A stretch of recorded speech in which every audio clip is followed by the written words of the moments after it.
Asdiqa, salam alaikum. Bonjour ou bonsoir les amis. J'espère que vous allez bien partout où vous vous trouvez. En tout cas, c'est ce que je vous souhaite et surtout pour le meilleur de toutes les situations.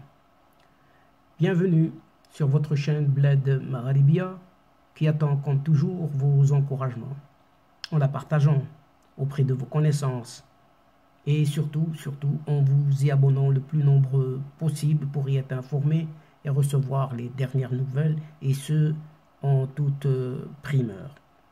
Merci de nous recevoir chez vous et parmi vous une nouvelle fois.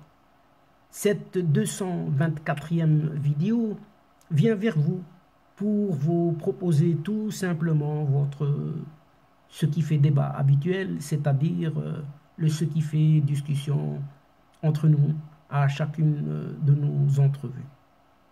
Vous le savez désormais, le CQFD de votre Bled Magharibia se consacre à cette actualité justement nord-africaine pour vous la résumer brièvement, modestement, avec nos capacités, à notre niveau, en quelques mots simples et en quelques lignes. Et le CQFD d'aujourd'hui, de cette séquence, se consacre à cet ancien chef de la diplomatie qui appelle l'actuel chef du gouvernement espagnol à ne pas céder au Maroc sur la question du Sahara marocain, alors que les unités en ce moment, les unités de l'armée américaine chargée de l'Afrique, eh bien quittent cette Espagne, et quittent cette Espagne tambour battant, clairement, devant tout le monde. Et donc, chers amis, face à une normalisation, oui, face à une normalisation des relations maroco-espagnoles qui se fait toujours attendre, d'anciens responsables se réveillent. D'anciens responsables espagnols se réveillent et se relaient pour plaider en faveur d'une reprise rapide du dialogue entre les deux pays, à savoir le Maroc et l'Espagne, mais sans céder, oui, sans céder aux pressions de Rabat, notamment sur les questions de Ceuta, Melilla et le Sahara marocain. Et après les déclarations, oui, après les déclarations de l'ex-chef des renseignements, c'est au tour de ce Mare Celion Oreja, 86 ans tout de même, ancien ministre des Affaires étrangères de juillet 1976 à septembre 1980, sous le gouvernement de cette transition présidée alors par Adolfo Suárez, de lui emboîter le pas. Il déclare: « Nous devons essayer de nous entendre avec le Maroc, mais en respectant des valeurs et des principes auxquels nous ne pourrons renoncer en aucun cas. Comme que les Espagnols qui ont des valeurs. » Et alors il rajoute: « Les relations avec le Maroc ont toujours été difficiles. » C'est ce qu'il a affirmé dans une interview accordée au quotidien ABC, consacré à évaluer l'action du gouvernement de coalition de gauche qui est en Espagne actuellement. Et cet ancien diplomate a rappelé que durant l'exercice de ses fonctions à la tête de la diplomatie de son pays, Rabat avait tenté de modifier la politique espagnole, de maintenir un équilibre avec les pays d'Afrique du Nord, en particulier sur la question du Sahara justement. Et ce Oreja s'est dit convaincu que l'Espagne ne changera pas sa position sur le différend régional. Et il rajoute: « Nous ne pouvons pas renoncer à nos principes. » Ça veut dire qu'il n'y a que les Espagnols qui ont des principes là aussi. Et pour mémoire, les liens entre le roi Hassan II et l'ancien chef du gouvernement espagnol de l'époque, cet Adolfo Suárez, étaient très tendus. En janvier 1978 déjà, alors que ce Mare Selion Oreja dirigeait les affaires étrangères. Le roi Hassan II et Adolfo Suarez eurent devant Juan Carlos un échange peu diplomatique sur Ceuta et Melilla, déjà à l'époque.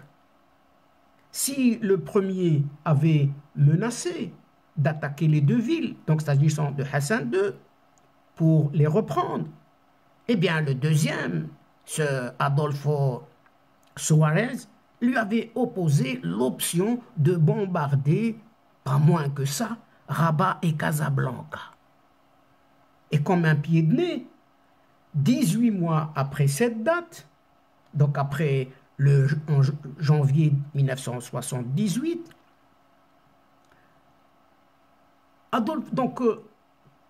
après ces discussions de corsées entre Hassan II et ce Adolfo Suarez, une discussion ou des discussions corsées quand même, eh bien Adolfo s'était rendu, oui, en mai 1979 à Alger, avec ce Mare Selion Oreja, où il avait rencontré le chef du Polisario de l'époque, ce Mohamed Abdelaziz.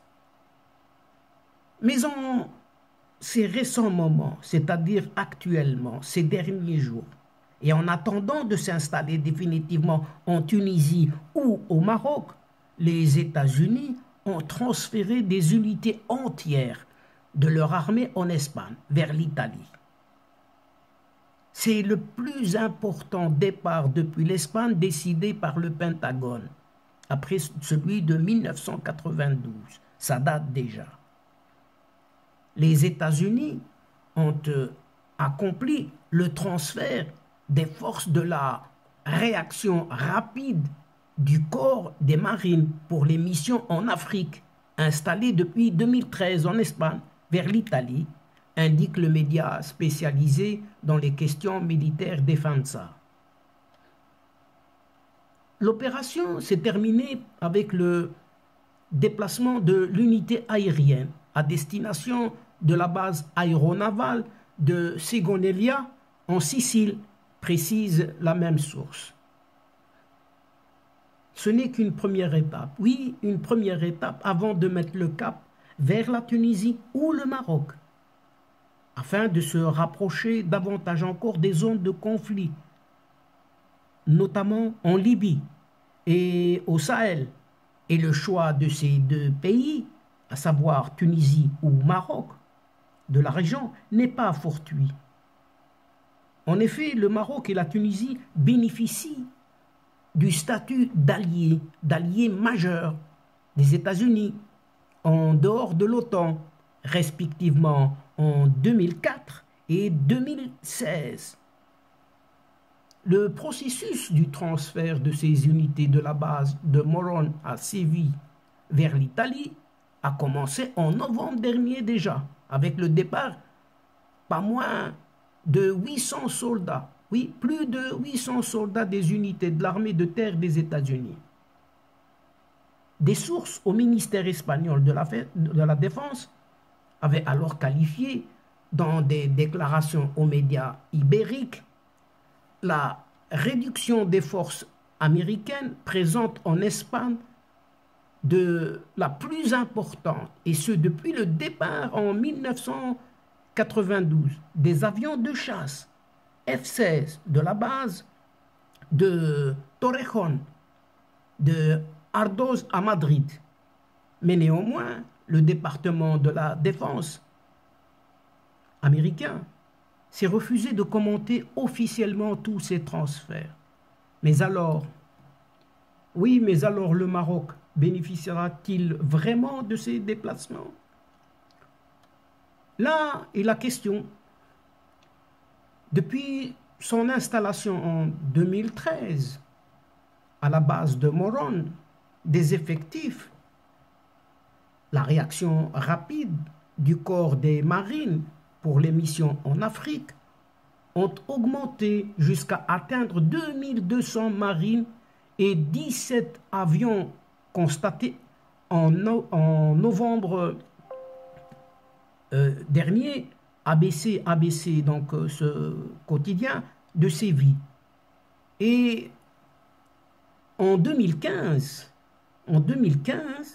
le gouvernement espagnol avait même signé un accord pour rendre permanente cette force d'intervention rapide pour répondre aux crises en Afrique. Oui, une présence qui assurait à cette époque environ 300 emplois directs dans la région. Et à noter que ces deux grandes opérations de déplacement d'unités de l'armée américaine ont été décidées alors que la gauche est au pouvoir en Espagne. Le PSOE, ce Parti socialiste ouvrier espagnol, en 1992, et la coalition de gauche réunissant donc le PSOE et Unidas Podemos en 2021. Et pour rappel ici, l'ancienne ministre espagnole des Affaires étrangères, rappelons-nous-en cette Arantxa González Laya, avait assuré en janvier 2020 que les relations entre les États-Unis et l'Espagne vis-à-vis des bases de Rota et Morón sont très étroites et d'une grande harmonie. Et de préciser encore que Rota à Cadiz ne court aucun danger et il n'y a aucun risque à craindre pour son avenir, apportant ainsi un démenti aux informations parues dans la presse espagnole et marocaine annonçant un éventuel transfert des militaires américains de Rota vers le Maroc. Et pourtant, dans son livre intitulé « Mémoire non conformiste d'un politique de l'extrême centre », l'ancien chef de diplomatie, ce José Margallo, qui a été à la tête de cette fonction, de cette diplomatie de 2011 à 2016, avait révélé que l'administration de George W. Bush avait examiné déjà en 2014 le projet de transférer ces deux bases militaires, Rota et Morón, cédées en 1953 sous la dictature de Franco. Mais le Maroc, en riposte à la politique anti-américaine de l'ancien chef de l'exécutif Zapatero, José Luis Zapatero.